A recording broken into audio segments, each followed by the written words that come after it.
Hello and welcome to Mind Matters, an invitation to well-being. I'm Sohila Bajaj. In an endeavor to highlight the importance of mental health, create awareness, eliminate stigma, and increase mental health literacy, we join forces with experts to understand the various facets of mental illness and highlight brave people who are ready to narrate their journey of hope. Today, we speak about addiction or substance use disorder. According to the National Institute of Drug Abuse, addiction is defined as a chronic, relapsing disorder characterized by compulsive substance seeking, continued use despite harmful consequences, and long-lasting changes in the brain. It is considered both a complex brain disorder and a mental illness. Addiction is a growing concern globally and in India. Sample this. According to a survey conducted by AIMS Delhi, there are 6 crore people in the country that are addicted to alcohol, which is more than the population of 172 world nations. And still, only 1 person in 38 alcohol addicts have reported getting any treatment, and 1 in 180 addicts have reported getting inpatient treatment at a hospital. And only 1 in 20 drug addicts have reported receiving hospitalization or inpatient treatment for drug addiction. Addiction is a dangerous problem, not just because of the actual disease itself, but also because of the other disease consequences resulting from the use, both mental and physical. The growing problem of addiction on one hand and lack of trained service providers on the other has led to a huge treatment gap. And now, more than ever, there is an urgent need to address this. So, what is addiction? Is it a choice or is it an overindulgence? To understand this better, today we speak to Dr. Pratima Murthy, Director at National Institute of Mental Health and Neurosciences, and Vidur Parashar, entrepreneur and person with lived experience of addiction, and also my husband. Hi, I'm Vidur Parashar and I'm a recovering addict. I started using substances when I was 14 years old and continued using for 24 years. Obviously, at that point, it was recreational. All your peers are using, you're experimenting, alcohol, various different kinds of drugs. But, I ended up losing my father at very early age and very suddenly, completely out of the blue at the age of 24, 25. That was when it started becoming symptomatic of my usage became symptomatic of trying to numb the pain and the grief and the trauma, followed by which, 2.5, 3 years later, I lost my brother. Again, it was just to numb the pain. It just carried over. After that, my mom got diagnosed with a congenital heart defect. She needed a heart transplant. She eventually passed. It was one thing after the other, and before I knew it, or before I realized it, I was addicted. Dr. Murthy, I'd like to start with asking you the very basics. What is addiction? And why is it that it's often associated with a lack of will, and there's sometimes even a judgment of strength of character? That was a very real-life story of how the whole thing starts. It starts very innocuously at a young age.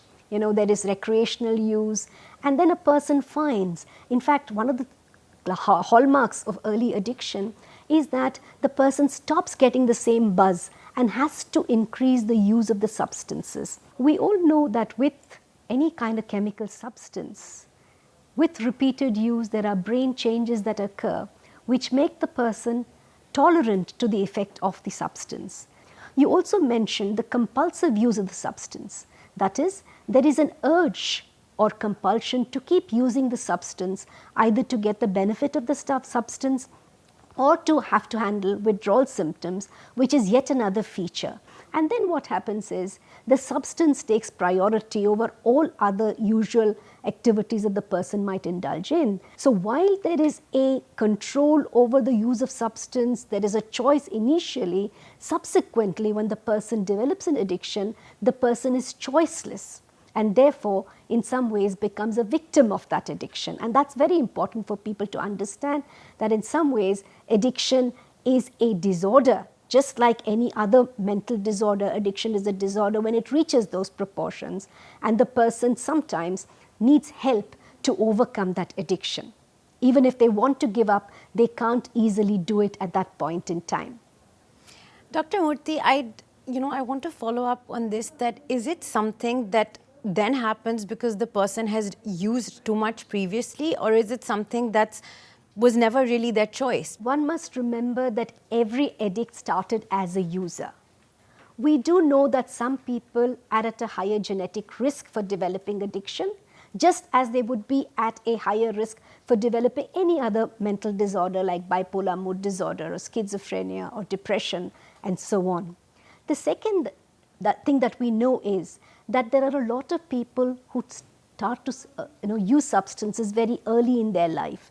So a more prolonged use can also cause changes in the brain and change the adaptive functioning of the brain and get them to use substances on a more regular basis. Unfortunately, it's not easy to predict who will become addicted to a substance and who will be able to use it only on a social basis. So it's very important to make appropriate choices, particularly in people who have a family history of addiction, pre-existing mental health disorders, certain temperamental difficulties, we call them externalizing and internalizing symptoms, young kids who find it very difficult to control themselves, who find it difficult to focus attention, who might have hyperactivity. Several of these temperamental difficulties can lead people to use substances in a addictive manner. Vidur, coming to you now, when you did realize that the addiction was a reality, is that when you decided to seek help? I don't think as an addict I realized that it was a reality. Everybody around me, of course, my friends, my family, the people, all my loved ones, could see patterns and could see a lot of dysfunctionality in me. 9 days after my mother, I realized that I had to go somewhere and I had to get help, and that was the first and only time that it came from me. Prior to that, I had been to multiple rehabs. I had been to AA, I had been to NA, I had tried different routes, therapy, medication, of course, everything, the whole gamut. And unfortunately, until my mom passed, I wasn't actually ready to, or I hadn't realized it. I can't differentiate at this point in time. But when my mom did pass, 9 days later, I just made a decision that either I go and seek help, or I live the life that my doctor had told me that I had 3 months left to live. I had third stage cirrhosis, and so 9 days after she passed, I just made a decision that no mother, no father, a single sister with 2 grown-up children. My fiance at the time had left me.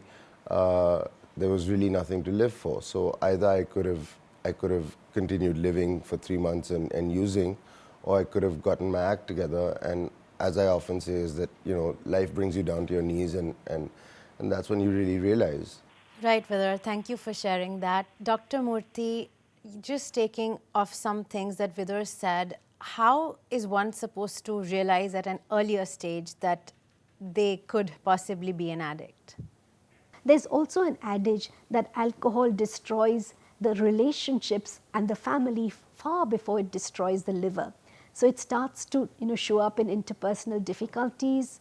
It starts to show up in problems in studying or at work, disturbed mood symptoms.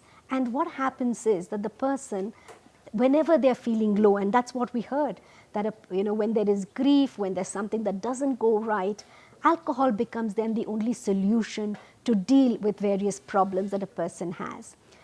People start to reduce their responsibilities, not be able to take on their responsibilities to their near and dear ones.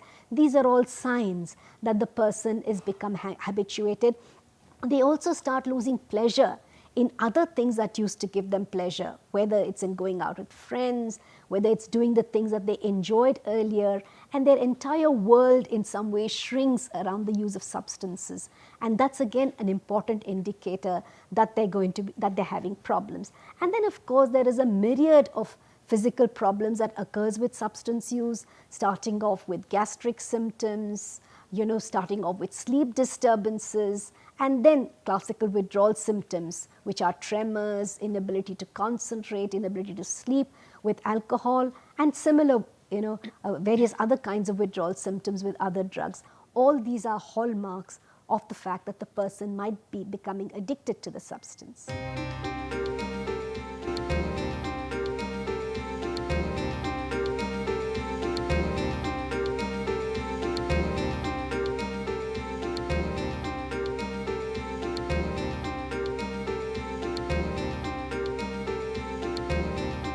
Dr. Murthy, just like Vidur is saying that, when one does want to seek help or is forced to seek help, sometimes it's hard to find the right help. According to you, what is the right help that a person with a substance use dependency needs? What happens, what makes it so difficult for an individual to stop? One thing are the physical and the psychological withdrawal symptoms that a person might have. Some of them, of course, if they are mild, they last for a few hours and for a few days. And if the person, eats well, has regular patterns of sleep, make sure that they distract themselves when they're feeling the craving, they might be able to, get on with things. But with very heavy users who are severely addicted, some of these withdrawal symptoms can be very, very unpleasant. We know that, for example, very severe alcohol use and suddenly stopping it can produce a condition called withdrawal delirium. Similarly, some of the other substances of abuse can produce seizures when people stop after very, very heavy use.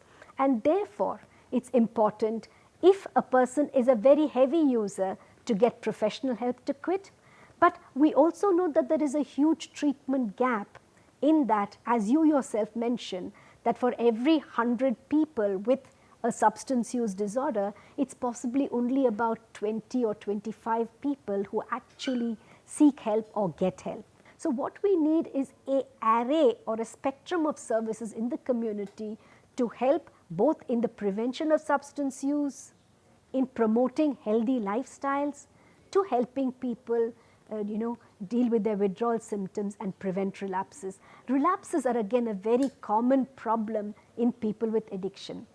People with addiction want to quit, they get help, or they do it themselves, they stay away from the substance. But what happens is that there is a recurrent cycle of going back to the substance when they have severe craving or when they're very distressed. But let me tell you, relapses occur in physical diseases as well, in hypertension, in diabetes. Sometimes their sugars go out of control, sometimes people binge on food which they're not supposed to, and their diabetes comes back, or they stop their medication. So if you really look at it as a condition which is chronic and relapsing, and make sure that you follow the patterns that are important to prevent your going back to the substance, whether it's through changing your lifestyle, changing the way you can handle your emotions, your anger, improve your resilience. I think all of these are very important to make sure a person not only quits the substance but stays quit from the substance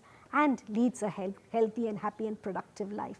So I think we need all these kind of arrangements as a society. We are far from, from having many of these things, but if we have, for example, telehealth facilities combined with facilities in medical colleges, hospitals, in private practice, at workplaces, and also have specialized services, then I think we can help people with a spectrum of these disorders to get better and, to lead happier lives.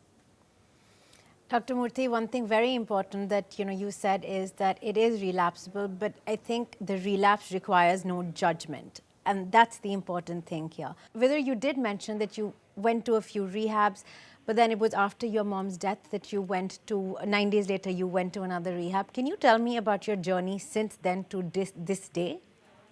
It's now been 3.5 years. I'm 3.5 years completely clean. But I wake up every day, one day at a time, and my routine is the most important thing to me. Everybody's journey is different. Everybody's reasons are different. I can only speak for myself and say that my willingness to stay sober and stay clean comes from the pain that I caused my family and my friends. And I never want to ever go back there. And the guilt that I feel for that, as Dr. Murthy also said, guilt is a huge symptom and byproduct of addiction. The guilt that I feel every day, I live with that, and I don't ever want to go back to like I said, making my friends and family and my loved ones feel the way I made them feel when I was, dysfunctional. And so now, 3.5 years later, my journey is that I stick to my routine every day. I'm very rigid about certain things. There are other byproducts and other symptoms, such as, again, such as Dr. Murthy said, my physical fitness is a very important part of my journey in my recovery every day. I remind myself every morning that it's a new day, and I have to tackle it, in a fresh way again, because every new day brings new challenges, and sometimes those challenges are difficult and they're distressing, but the minute you resort back to even thinking about using or having a craving or any of those kind of things is when you know that you're being beaten by the disease again. And yeah, it's just a question of just reminding yourself that you never want to go back to where you were, and that's my journey. That's a lovely journey, and more power to you. And, we hope, and I really do hope, that you can continue on this path. Dr. Murthy, like Vidur said, that, substance users carry guilt. What is the one thing that friends and family of these users also need to know about this condition? Thank you for sharing that journey, because I think that was very useful, and that really tells you the human aspect of this, the kind of suffering that an individual who develops an addiction goes through. It's quite a struggle. I mean, if you removed the addiction out of out of the individuals, these are perhaps the best people that I've actually interacted with, and that really sustains my interest and love to work with people with addiction, because once they are free of the addiction, they're some of the most wonderful people in society. So I think it's very important to separate the addiction out of the individual and recognize the individual as somebody who has a problem, just like any other disorder or disease. That makes it much more easy to accept the individual. But at the same time, families, and Sohila, you did mention that you yourself went through certain difficulties, and I'm sure that families also need a lot of support. And one of the things that I always do is provide support for the family, because they have a lot of emotional turmoil, they have a lot of unanswered questions, they have a lot of misconceptions, and therefore it's very important to educate families about addiction, about separating the individual and the addiction, of course, being able to create an environment where the person feels supported, feels wanted, but at the same time perhaps have certain limit setting in terms of maybe getting help on a timely basis, of maybe changing the lifestyle in a particular basis, in a particular way, so that the individual also has a greater structure in terms of recovery. So families need to stop blaming themselves, but at the same time be more supportive of the individual, perhaps also learn to recognize the early symptoms of relapse, because sometimes family members can recognize it earlier than the individual themselves, but also equally not be constantly worrying and over involved with the individual. Give them a certain sense of autonomy while being watchful about the problems, the potential for relapse. So it's a very challenging condition for families themselves, but I've seen wonderfully supportive families who really help the person emerge out of the addiction, because finally the individual is happy and the families are happier once a person is able to deal with their addiction. Just like you said, that once you've removed the addiction from the person, they really are some of the best people and when you understand that they are trying and it's not their fault and it's not their choice, it makes the process a lot easier. Vidur, I'd like to ask you, what is the one thing about addiction that you would want for people to know and understand? Addiction is something that I didn't ask to be, have that gene or that DNA sequence, or I didn't ask to be, I know you said not to use the word, but I didn't ask to be an addict. Neither did my family ask for me to go through what I did, and to have them go through what they did by virtue of my dysfunctionality. And I think the most important thing about addiction that I would like people to know is that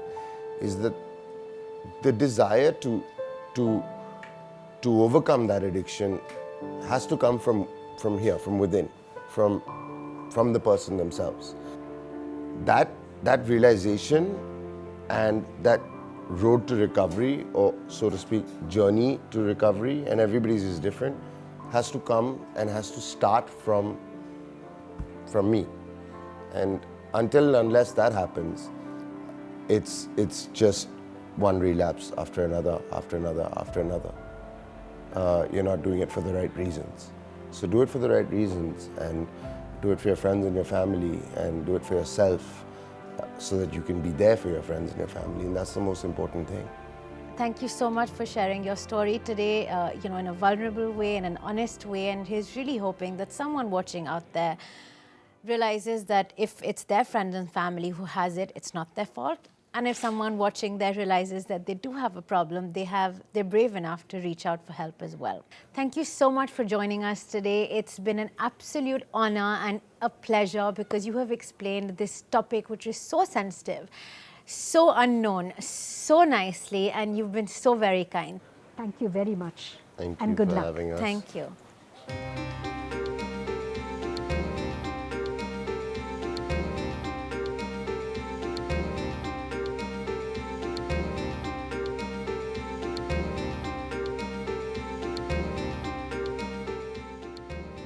With that, it's a wrap for this week's episode. Before we go, we want to say a big thank you to all of you who have been writing in and showing so much support for this endeavor.